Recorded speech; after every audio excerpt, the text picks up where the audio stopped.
Hey guys, so welcome back to the channel. In this tech tutorial video we're going to show you how you can split window in your tables and sheets on LibreOffice Calculator in 2026.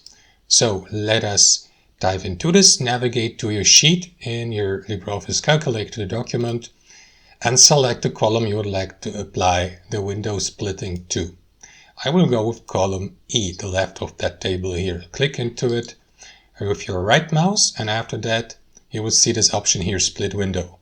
So let me show you what it would do. In this case here you will see that tab or marker to the left on that column. So if you left click into it, the cursor will switch to that double-headed arrow. Click into it, hold your left mouse, and that is going to give you the opportunity to, for example, move the column here to the right, and it's also going to, as you can see, copy the table basically, or the column here. You got column E and F, and here where you split the sheet you have another E and F, and you can remove that by moving that marker back to its position. Right click into your column and select split window.